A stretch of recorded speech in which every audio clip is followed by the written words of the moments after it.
En esta clase vamos a considerar las profecías de la segunda venida del Señor Jesús, un tema eh, a la vez interesante y también importante para nuestra cristología. ¿Cuál es la profecía más antigua en la Biblia acerca de la segunda venida de Cristo? La tenemos en el libro de Judas, los versículos 24 y 25, es decir, casi al fin del Nuevo Testamento se encuentra la profecía más antigua de toda la Biblia acerca de la segunda venida. Parece sorprendente, ¿no es cierto? Si miramos el libro de Judas, versículo 24, eh, perdón, me he equivocado, no es versículo 24, es versículo 14 y 15, versículos 14 y 15. Dice, de estos también profetizó Enoc, séptimo desde Adán, diciendo, he aquí vino el Señor con sus santas decenas de millares, para hacer juicio contra todos y dejar convictos a todos los impíos de todas sus obras impías que han hecho impíamente, y de todas las cosas duras que los pecadores impíos han hablado contra él. Ahora, cuando dice aquí el séptimo desde Adán, Judas está queriendo diferenciar este Enoc de la profecía de el nieto de Adán que llevaba el mismo nombre, Enoc. Hay que ir a Génesis capítulo 5 para ver la historia de este Enoc del cual Judas menciona aquí. En el Pentateuco, el libro de Génesis, Moisés no menciona que Enoc era un profeta, pero sabemos muy bien del capítulo 5 de Génesis que Enoc fue un hombre bastante espiritual. En días de mucha pecaminosidad, leemos que Enoc caminó con Dios y no fue más. Desapareció un día. Parece extraño, la Biblia da a entender que él fue llevado al cielo en cuerpo por andar con Dios en días de mucha pecaminosidad. Ahora, esta profecía que tenemos en el libro de Judas es muy similar a lo que se lee en el libro pseudoepígrafo de el libro de Enoc. Y aquí en la pantalla pueden ver el texto tal como está en el libro de Enoc, capítulo 1 y el versículo 9. Y cuando yo lo leo, pueden seguir la lectura en la Reina Valera para ver cuán similar o dónde hay la diferencia. He aquí, viene con 10,000 de sus santos para ejecutar juicio sobre todos y para destruir a todos los impíos, para convencer a toda carne de todas las obras de su impiedad que impíamente han cometido y de todas las cosas duras que los pecadores impíos han hablado contra él. Como verán, el texto es muy similar, ¿no es cierto?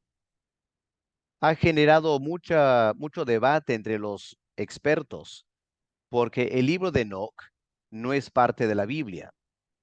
En realidad, ni es parte de los libros apócrifos. Enoc es parte de una colección de libros que se llamará pseudoepígrafa, es decir, libros que los judíos nunca reconocieron en absoluto como libros confiables, pero aparecieron más o menos alrededor del primer siglo. Los expertos hasta el día de hoy no se ponen de acuerdo si este texto es judío precristiano o judío postcristiano. Ahora, el hecho que en el libro de Enoc estén estas palabras, no hay que pensar que Judas así nomás copió de un libro de la Biblia que no es inspirado por Dios, porque eso, ¿dónde dejaría nuestra doctrina de las Escrituras? Lo que tenemos que suponer por nuestra doctrina evangélica de la Biblia es que el Espíritu Santo le guió a Judas a citar estas palabras, independientemente si estaban o no en el libro de Enoc.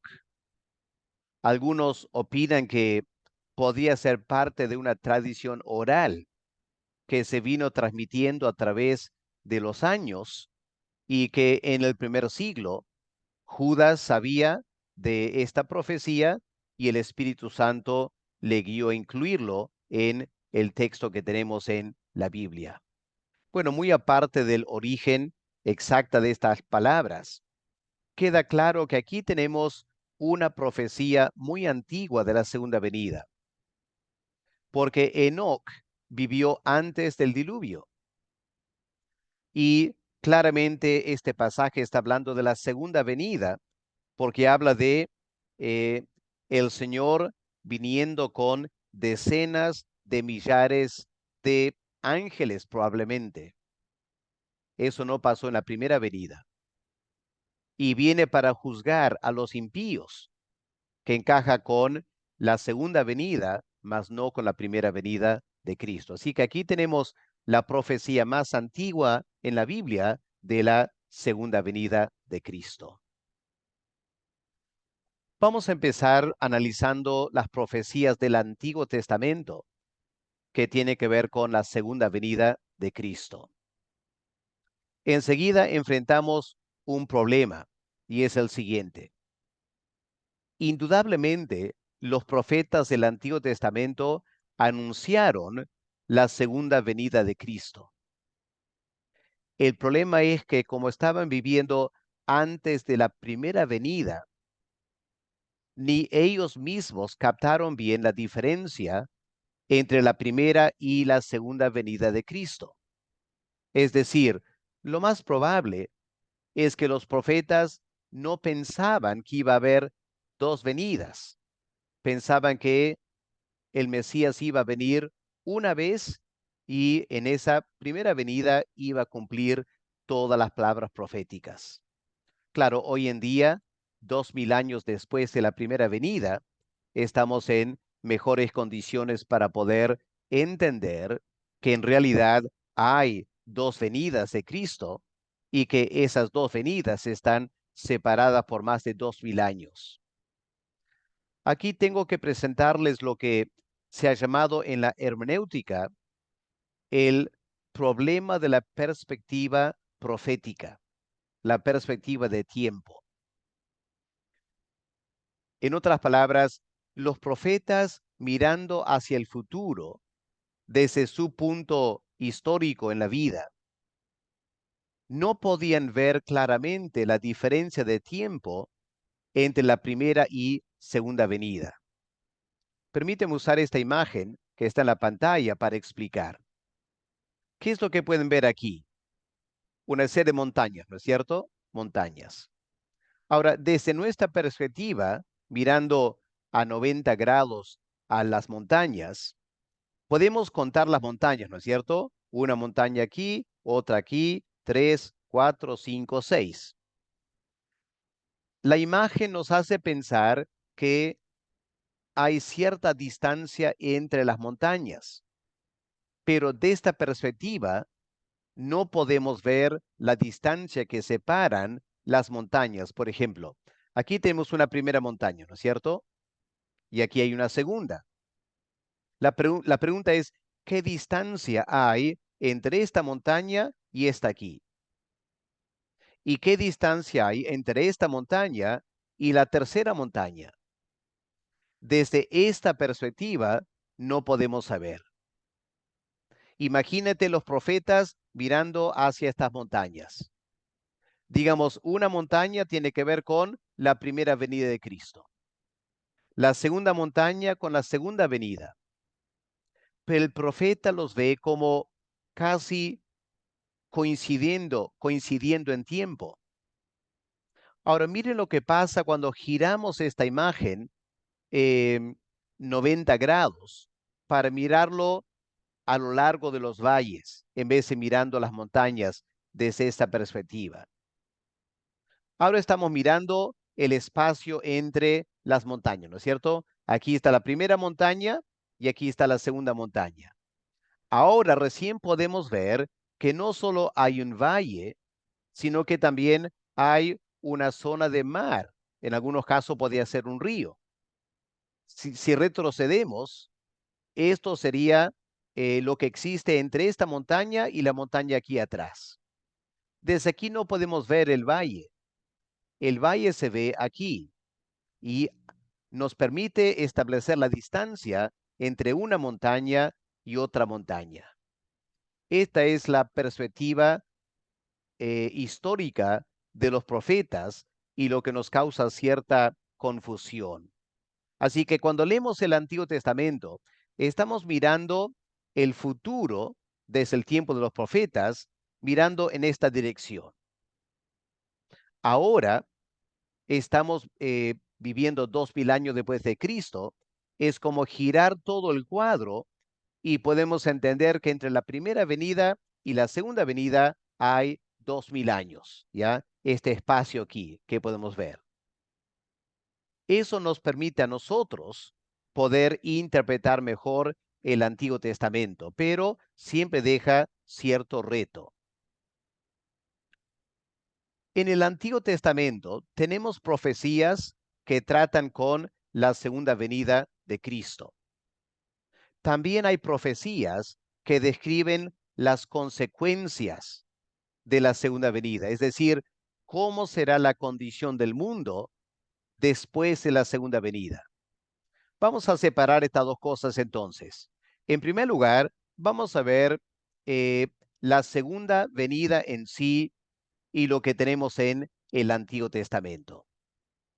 Una primera cosa que queda claro en el Antiguo Testamento es que antes de la segunda venida de Cristo y antes del fin del mundo, va a haber una gigantesca batalla final. Si vamos al libro de Ezequiel, los capítulos 38 y 39, aquí tenemos la descripción de la batalla que tiene que ver con Gog y Magog. Y si ustedes leen esos dos capítulos, van a ver que se trata de una enorme batalla. Dios reúne a esas naciones enemigas de Israel para una batalla final en la cual Dios va a juzgar a las naciones. Así que aquí tenemos una profecía en el Antiguo Testamento que nos habla de lo que va a pasar poco antes de la segunda venida de Cristo. Si vamos a Zacarías, el capítulo 14, aquí tenemos otra vez esa misma batalla descrita ahora por Zacarías. Miren, capítulo 14, versículos 2 al 4.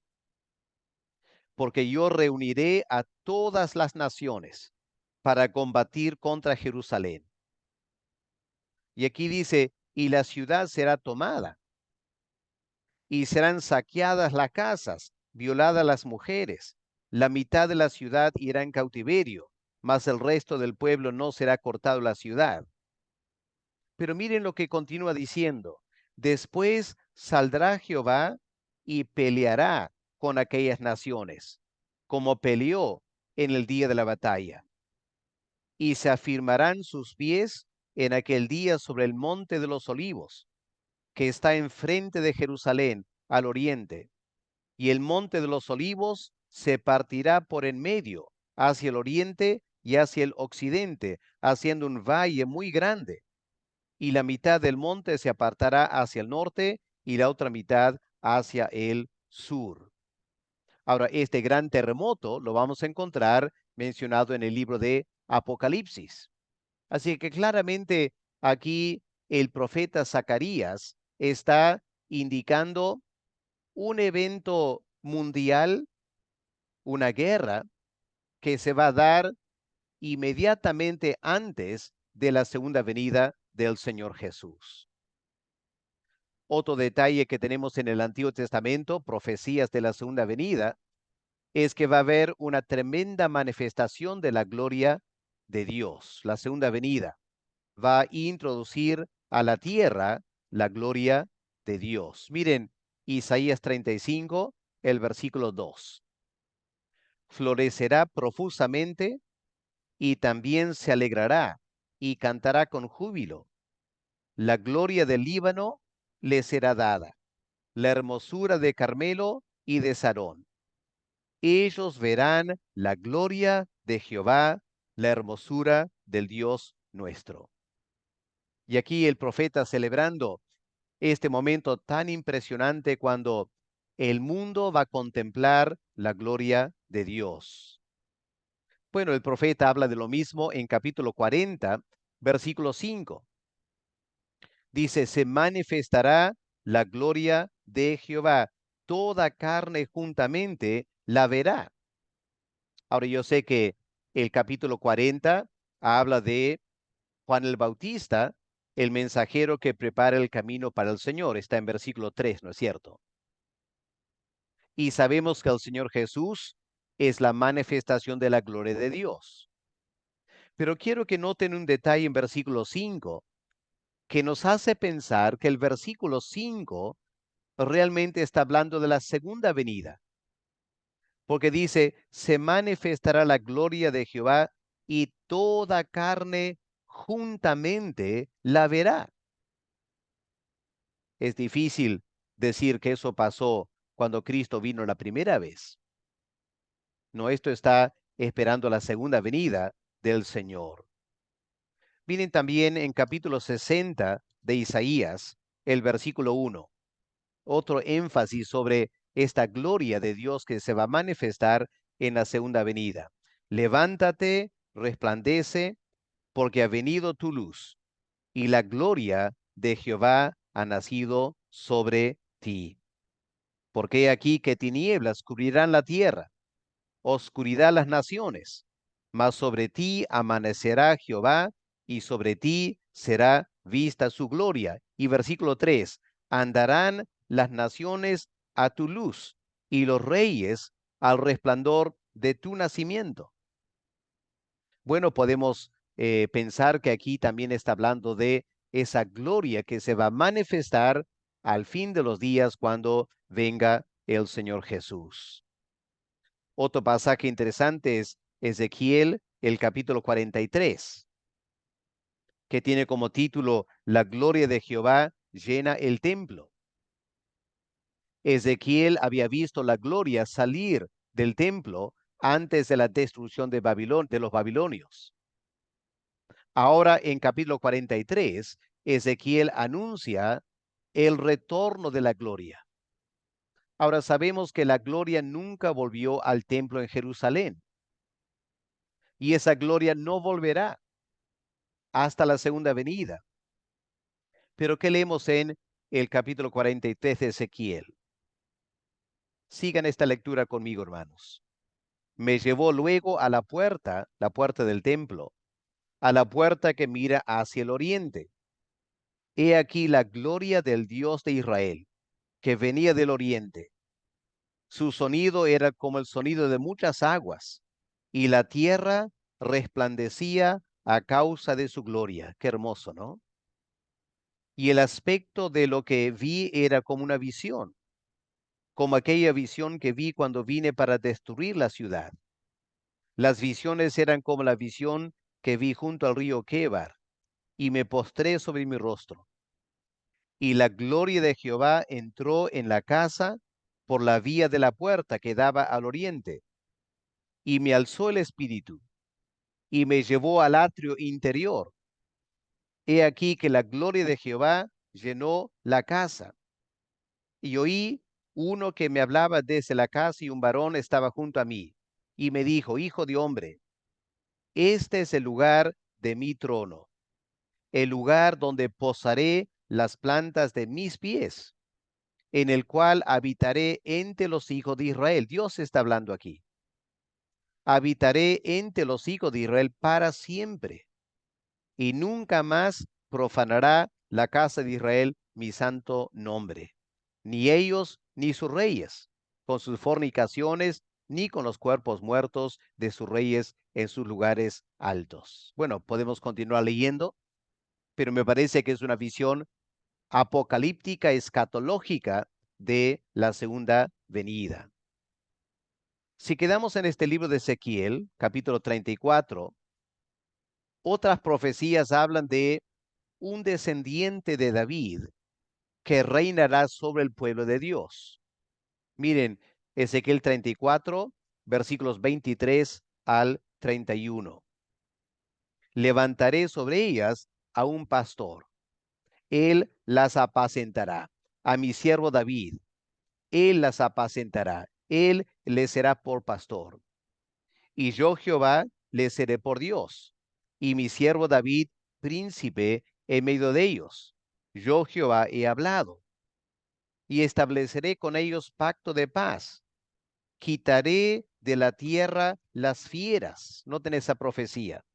Habitaré en el desierto con seguridad. Dormirán en los bosques.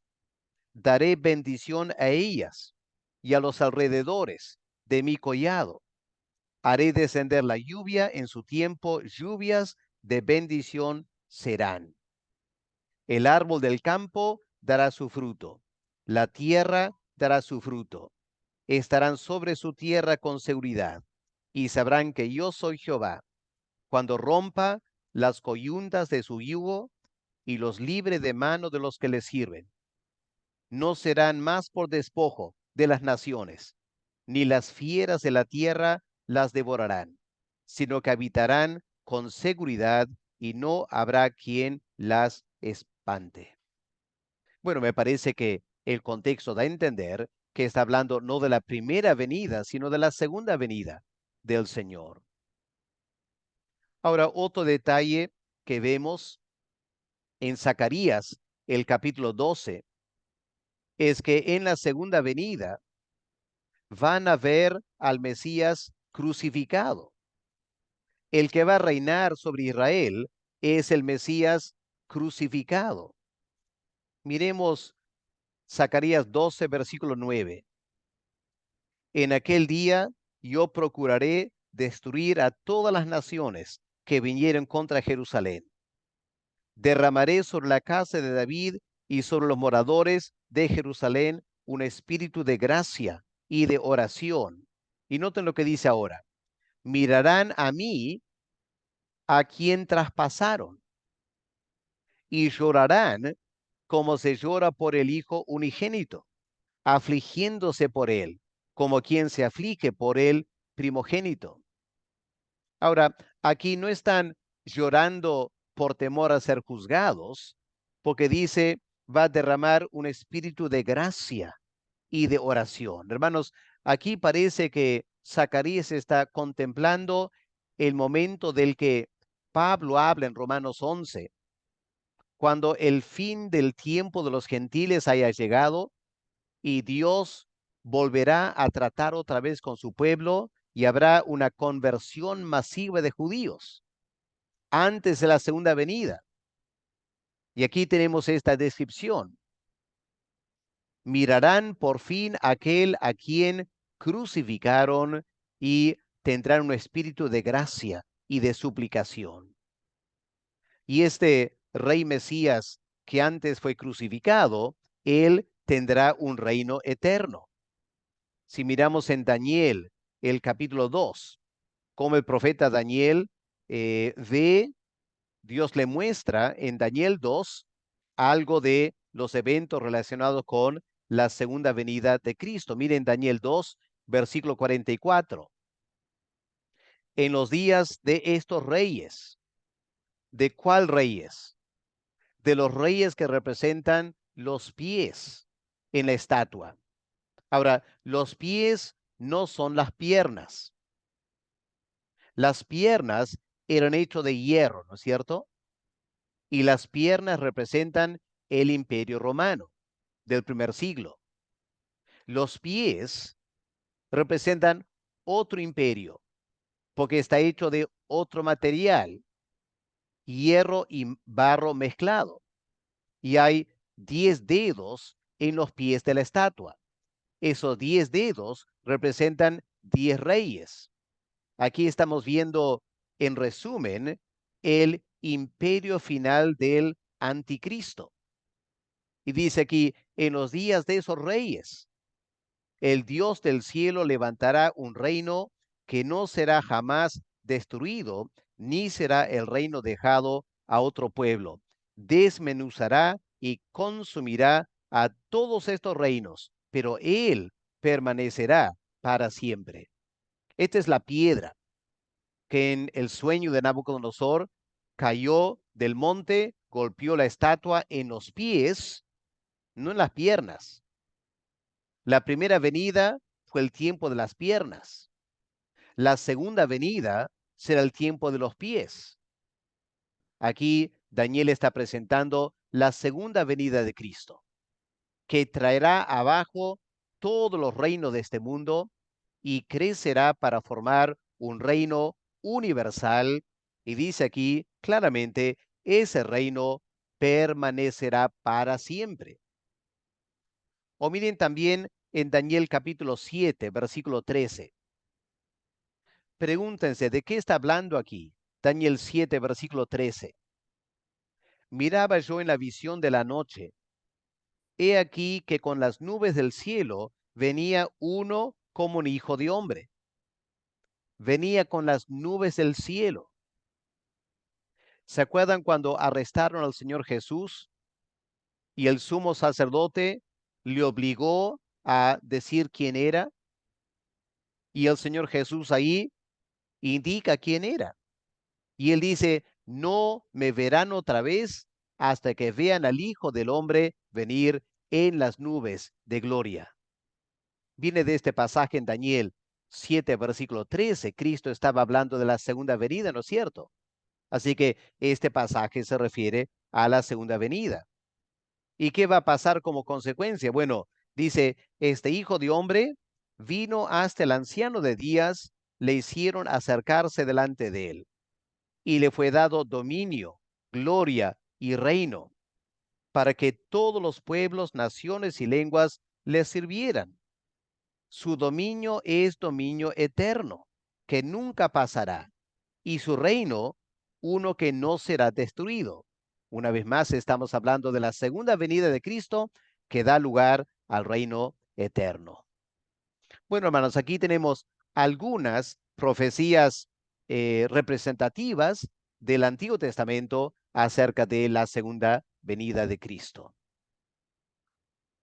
Pero cuando vamos al tema de las consecuencias de la segunda venida, lo sorprendente es que el Antiguo Testamento tiene mucho más que decir y es más claro acerca de las consecuencias de la segunda venida que profetizar de la segunda venida en sí.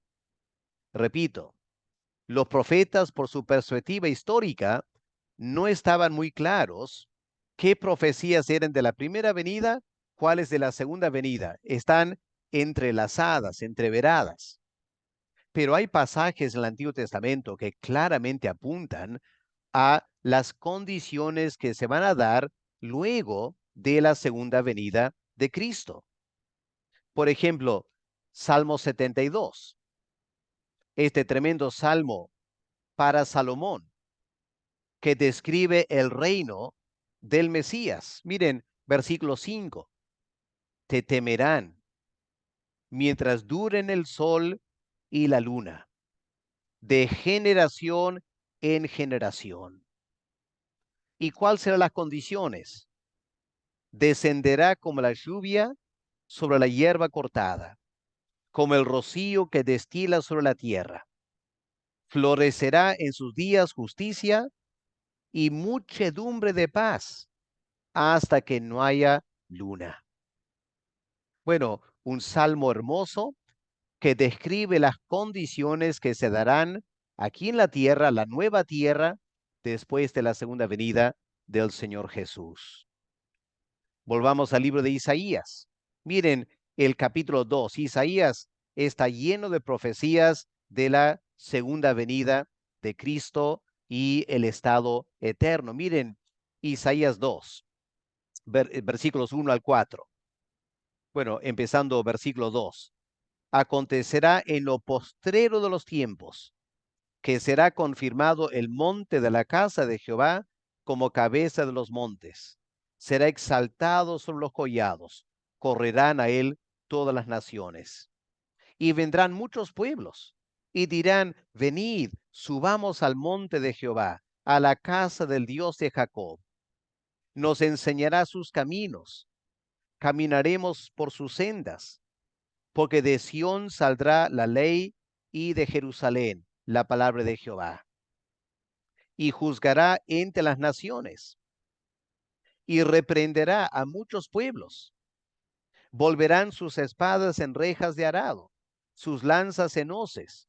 No alzará espada nación contra nación, ni se adiestrarán jamás más para la guerra. Así que una hermosa descripción de las condiciones que se van a dar después de la segunda venida. Vamos al capítulo 11 de Isaías. Leamos el versículo 4 en adelante. Dice que este Mesías que va a venir juzgará con justicia a los pobres, arguirá con equidad por los mansos de la tierra, herirá la tierra con la vara de su boca, y con el espíritu de sus labios matará al impío. Y será la justicia cinto de sus lomos y la fidelidad ceñidor de su cintura. Morará el lobo con el cordero, el leopardo con el cabrito se acostará. El becerro y el león y la bestia doméstica andarán juntos, y un niño los pastoreará. La vaca y la osa pasarán, sus crías se echarán juntas. El león como el buey comerá paja. El niño de pecho jugará sobre la cueva del áspid. El recién destetado extenderá su mano sobre la caverna de la víbora. No harán mal ni dañarán en todo mi santo monte, porque la tierra estará llena del conocimiento de Jehová como las aguas cubren el mar. Bueno, uno quiere quedar ahí meditando, ¿no es cierto? Las condiciones que resultará después de la segunda venida. Podemos ir al capítulo 24 de Isaías y leer capítulos 24, 25, 26, 27, tantas descripciones que incluyen la condición en la nueva creación después de la segunda venida. O podemos ir al capítulo 32. Miren el título en sus Biblias, El Rey Justo. Aquí una descripción del Mesías en la segunda venida. Capítulos 34 al 35. La ira de Jehová contra las naciones, el juicio final, destruyendo las naciones pecaminosas. Y capítulo 35, el futuro glorioso del pueblo de Dios después de la segunda venida. Hermanos, avancemos al capítulo 60 de Isaías. Estoy saltando muchos capítulos donde encuentran otra referencia solo para señalar los capítulos más representativos.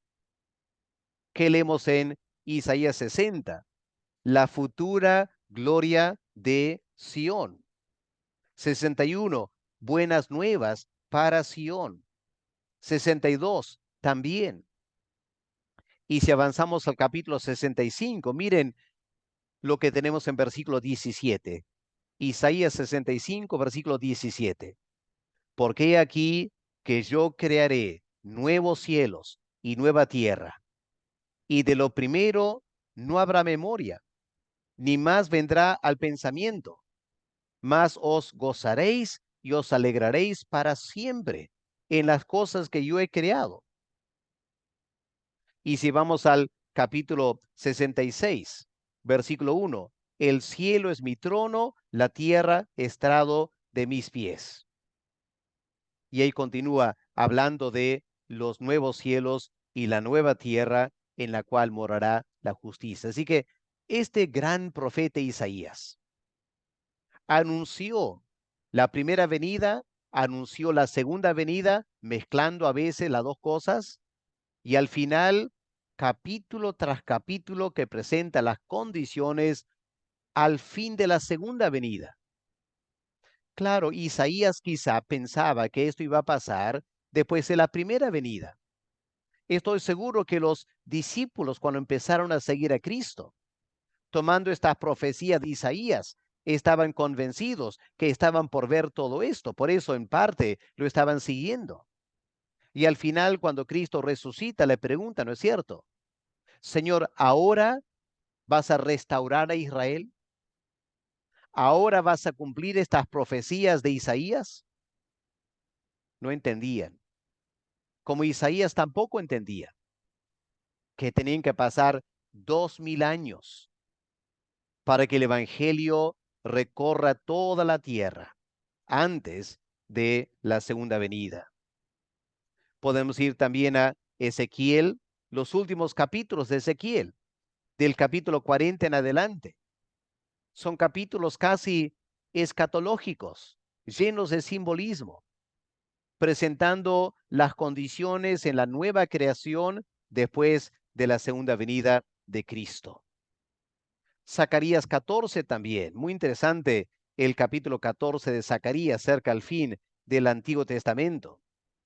Pueden ver ahí Jerusalén y las naciones.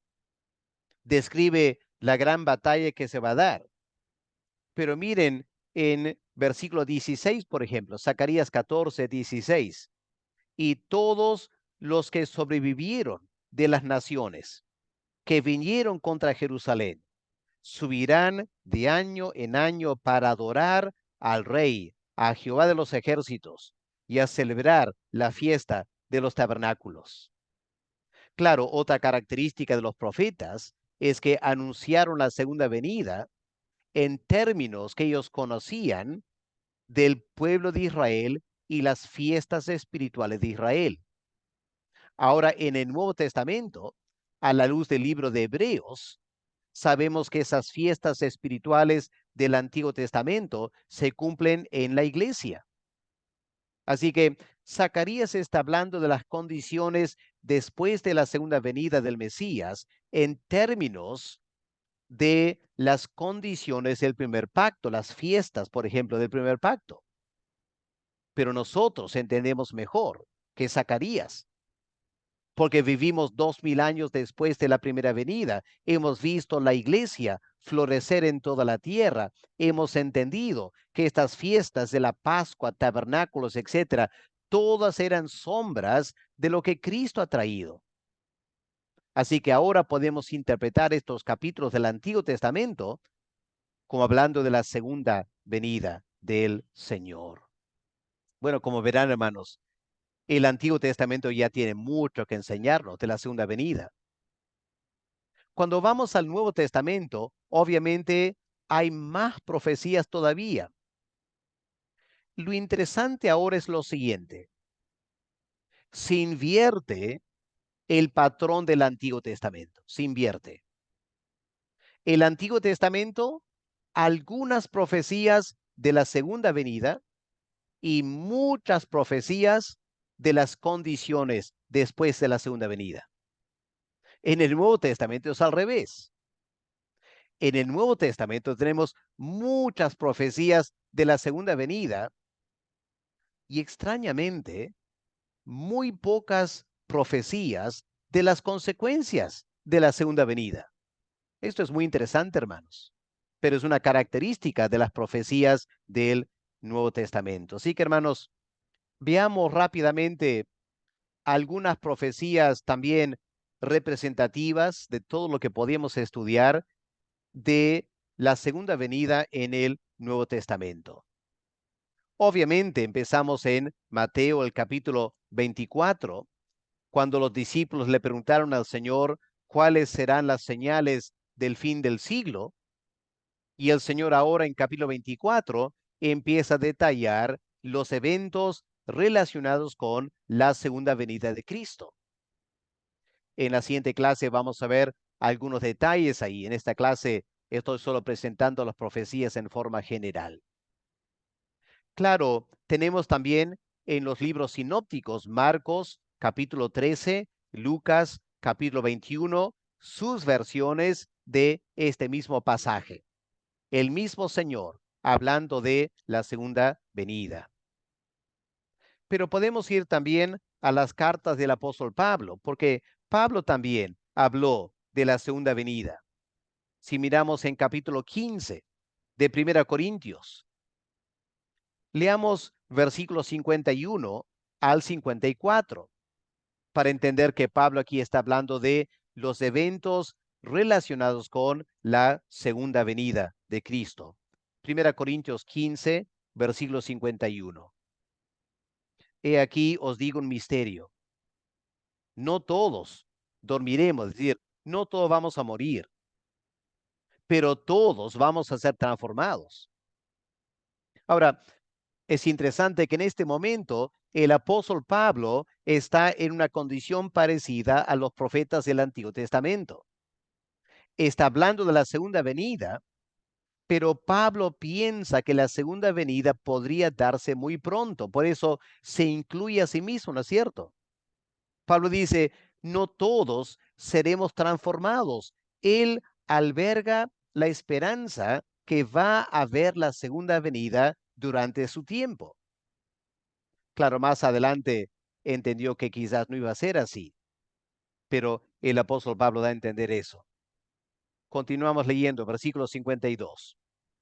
En un momento, dice Pablo, en un momento, en un abrir y cerrar de ojos, a la final trompeta, porque se tocará la trompeta, los muertos serán resucitados incorruptibles y nosotros seremos transformados. ¿Pueden ver cómo Pablo se incluye ahí? Nosotros, los que estamos vivos, dice Pablo, seremos transformados, porque es necesario que esto corruptible, el cuerpo corruptible, se vista de incorrupción y esto mortal se vista de inmortalidad. Y cuando esto corruptible se haya vestido de incorrupción y esto mortal se haya vestido de inmortalidad, entonces se cumplirá la palabra que está escrita: sorbida es la muerte en victoria. Interesante, una profecía de Isaías, ¿no es cierto?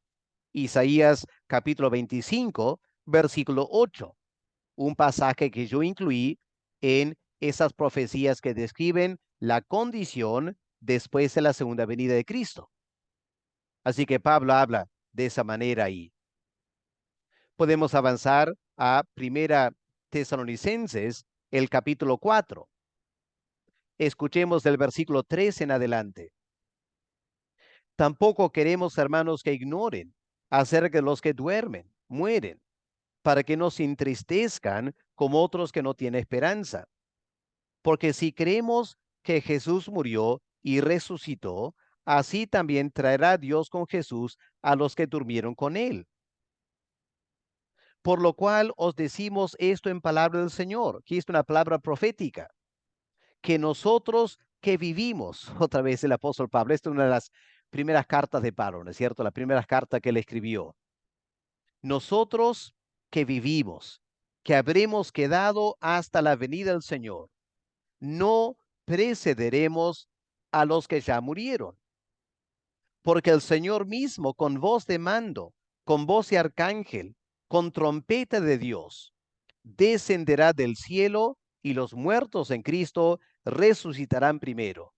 Y luego nosotros, los que vivimos, los que hayamos quedado, seremos arrebatados juntamente con ellos en las nubes para recibir al Señor en el aire. Y así estaremos siempre con el Señor. Así que claramente Pablo prediciendo la segunda venida del Señor. Amplía y nos ofrece más detalles en la segunda carta a los tesalonicenses, el capítulo 2. No tengo tiempo para leer toda esa sección. Les dejo a ustedes leer. Ahí van a ver que Pablo habla de la apostasía, habla del anticristo y habla de la segunda venida del Señor para acabar con el anticristo. ¿Qué de Pedro? El apóstol Pedro, él no se queda atrás en hablar de la segunda venida. Si vamos a la segunda carta de Pedro, el capítulo 3, del versículo 4 en adelante, el apóstol Pedro habla de la segunda venida. En el contexto de personas en ese tiempo, ¿se imaginan? En ese tiempo ya estaban dudando de la segunda venida, diciendo, ha pasado mucho tiempo. Hoy estamos 2000 años después. No es para sorprendernos que tanta gente se burle de la segunda venida hoy en día. Se burlaban el tiempo de Pedro, pero Pedro no se dejaba mutar, ¿no es cierto? Y Pedro insistía, en la segunda venida. Y dice versículo 7, los cielos y la tierra están reservados, guardados para el fuego en el día del juicio. Y Pedro habla de esta creación será consumida en ese fuego final del juicio de Dios, anticipando lo que Isaías y Apocalipsis hablan de nuevos cielos y nueva tierra. Pero claro, es cuando llegamos a Apocalipsis que tenemos muchísimas profecías de la segunda venida. Por ejemplo, miren capítulo 6 de Apocalipsis. Ustedes quizás pensarían que iba a ir al fin de Apocalipsis para la segunda venida. Pero no, hermanos. La segunda venida ya está en capítulo 6. Miren, versículo 12. Miré cuando abrió el sexto sello. He aquí hubo un gran terremoto. ¿Se acuerdan ese terremoto del que leímos en Zacarías? Hubo un gran terremoto. El sol se puso negro como tela de silicio. La luna se volvió toda como sangre. Las estrellas del cielo cayeron sobre la tierra, como la higuera deja caer sus higos, cuando es sacudido por un fuerte viento. El cielo se desvaneció como un pergamino. Todo monte, toda isla se removió de su lugar. Hermanos, no hay duda al respecto, ¿no es cierto? Juan está aquí describiendo los eventos relacionados con la segunda venida y el fin del mundo en capítulo 6. Ahora, si vamos al capítulo 11 de Apocalipsis, hay otra descripción de la segunda venida. Miren versículos 15 al 18 de Apocalipsis 11. Ahora no es el sexto sello, ahora es la séptima trompeta. El séptimo ángel tocó la trompeta, hubo grandes voces en el cielo que decían, ¿qué decían? Los reinos del mundo han venido a ser de nuestro Señor y de su Cristo, y Él reinará por los siglos de los siglos. La segunda venida, ¿no es cierto? Anunciando la segunda venida. Pueden leer esa sección ahí hasta el versículo 18. O miren también capítulo 16 de Apocalipsis. El versículo 16. Los reunió en el lugar que en hebreo se llama Armagedón. ¿A quién reunió? A las naciones. Esta gran batalla que el profeta Ezequiel menciona en capítulos 38 y 39 y que Zacarías menciona en capítulos 12 y capítulo 14. Aquí está en Apocalipsis 16. Reunió esas naciones en el lugar que en hebreo se llama Armagedón. Versículo 19. La gran ciudad fue dividida en tres partes. Las ciudades de las naciones cayeron. La gran Babilonia vino en memoria delante de Dios. Toda isla huyó, los montes no fueron hallados. Hermanos, es otra descripción de la segunda venida. Retrocedamos al capítulo 14, Apocalipsis 14. Miren versículo 14. Dice, miré he aquí una nube blanca y sobre la nube uno sentado semejante al Hijo del Hombre. Recordemos Daniel 7, versículo 13, el Hijo del Hombre que viene con las nubes. Dice Apocalipsis 14, versículo 14, tenía en la cabeza una corona de oro, en la mano una hoz aguda. Del templo salió otro ángel clamando a gran voz al que estaba sentado sobre la nube, mete tu hoz ciega, porque la hora de cegar ha llegado, pues la mies de la tierra está madura. Bueno, ahí claramente está hablando de la segunda venida, el juicio final de Dios, toda la tierra cosechada para el juicio final. O capítulo 19 de Apocalipsis, versículo 6 en adelante. Oí como la voz de una gran multitud, como el estruendo de muchas aguas, como la voz de grandes truenos que decía, aleluya, porque el Señor, nuestro Dios Todopoderoso, reina. Gocémonos, alegrémonos, démosle gloria, porque han llegado las bodas del Cordero y la esposa se ha preparado.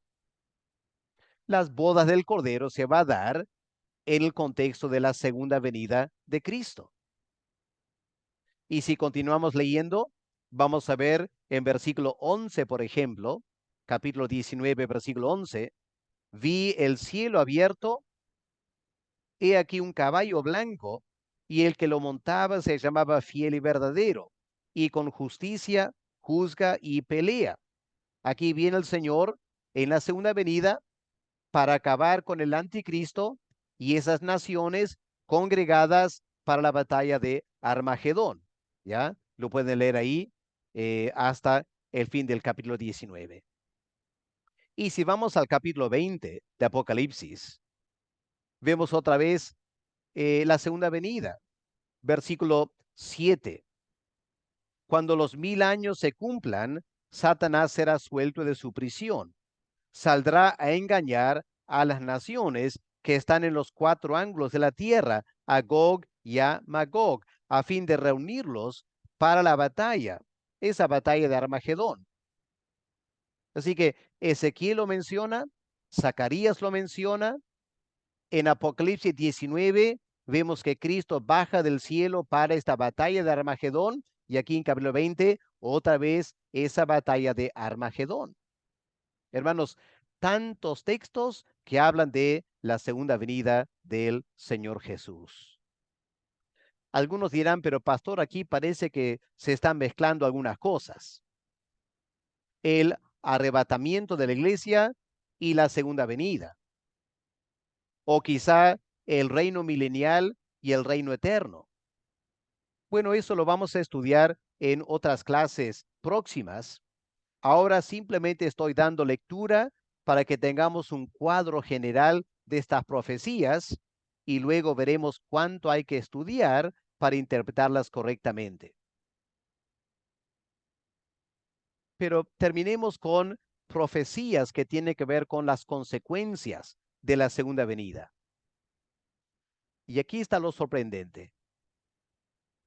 El pasaje que más describe esas consecuencias son capítulos 21 y 22 de Apocalipsis, cuando Juan ve nuevos cielos y nueva tierra. Y la nueva Jerusalén baja del cielo como una novia ataviada para su novio. Eso parece dar a entender que las bodas del Cordero, aunque se anuncian en el cielo, se celebran en la tierra, porque la novia que baja a la tierra es la novia preparada para el novio.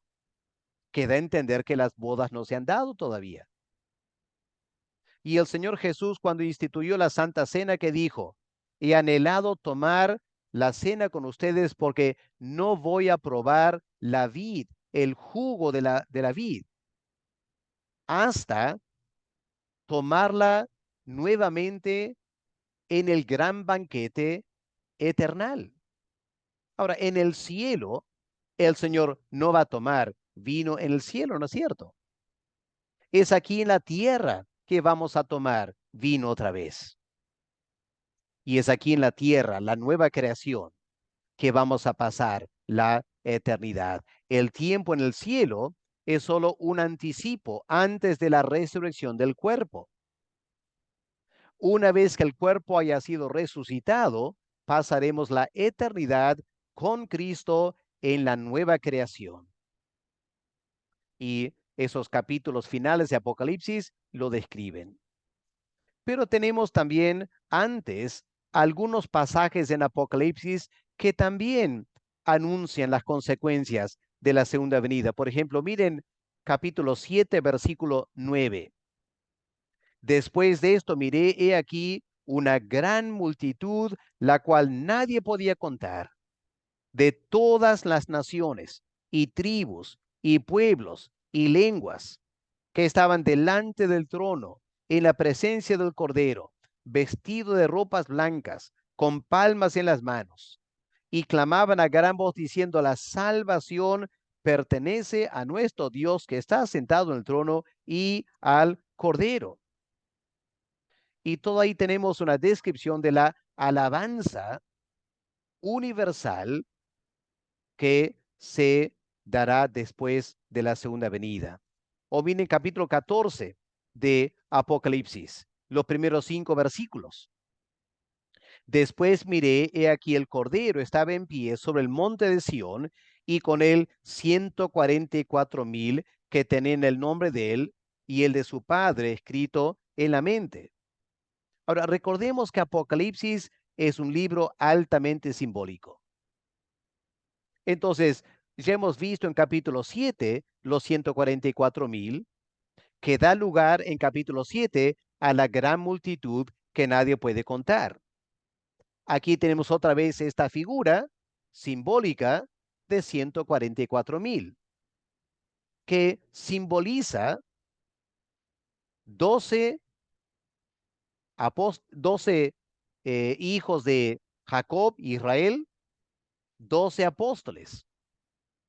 Ahí está la totalidad del pueblo de Dios. 12 por 12. Por 1,000, el número completo, grande. Hermanos, 144,000 no es para tomarlo literalmente. Al igual que la Nueva Jerusalén, tiene 12 cimientos y 12 puertas, que representan las 12 tribus de Israel y los 12 apóstoles. Es decir, la Nueva Jerusalén representa la totalidad del pueblo de Dios del Antiguo y Nuevo Testamento. Y los 144,000 de igual manera representan la totalidad del pueblo de Dios. Hay que tener cuidado antes de tratar de interpretar literalmente estas cifras. En capítulo 15 de Apocalipsis, una vez más tenemos las consecuencias de la segunda venida. Versículo 2. Vi también como un mar de vidrio mezclado con fuego a los que habían alcanzado la victoria sobre la bestia y su imagen, ahí la victoria sobre Satanás y el anticristo, y su marca y el número de su nombre, en pie sobre el mar de vidrio con arpas de Dios, y cantan el cántico de Moisés, siervo de Dios, el cántico del Cordero, diciendo: grandes y maravillosas son tus obras, Señor Dios Todopoderoso, justos, verdaderos son tus caminos, Rey de los santos, ¿quién no te temerá? Aquí hablando de la segunda venida, el juicio final, el reino eterno y la celebración del pueblo de Dios. Así que, hermanos, pueden ver cuánto la Biblia tiene que hablarnos de la segunda venida gloriosa de Cristo, que vendrá para reinar. Yo sé que hoy en día la iglesia parece asediada por tantos enemigos.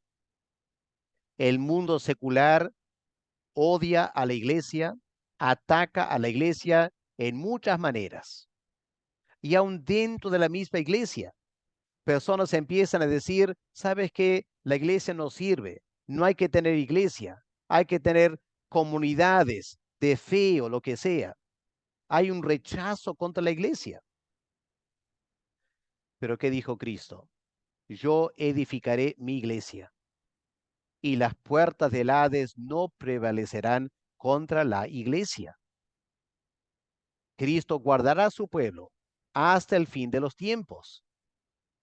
Y en el fin de los tiempos, de la segunda venida, Cristo exaltará a la iglesia sobre todo el mundo y juzgará a las naciones que rechazaron el evangelio y se burlaron del pueblo de Dios.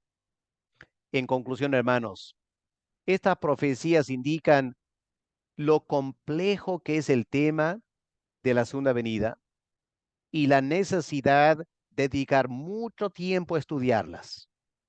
Las he presentado algunas ahora. Obviamente, no he tenido tiempo para hacer exégesis, estudiarlo en detalle. Eso lo tendrán que hacer ustedes. Pero, hermanos queridos, no seamos tan dogmáticos acerca de la segunda venida. No pretendamos que ya lo entendemos todo muy bien, a no ser que hemos hecho un estudio profundo de todos estos pasajes para empezar a armonizar y llegar a una conclusión. ¿Cómo será la segunda venida del Señor? En la siguiente clase vamos a pasar de estas profecías de la segunda venida a las señales de la segunda venida. Y vamos a añadir otro nivel de complejidad, pero que al mismo tiempo nos ayudará a aclarar el panorama. Algunas pautas les voy a compartir para ayudarles a hacer escatología bíblica. Eso será en la siguiente clase. Que Dios le bendiga, hermanos.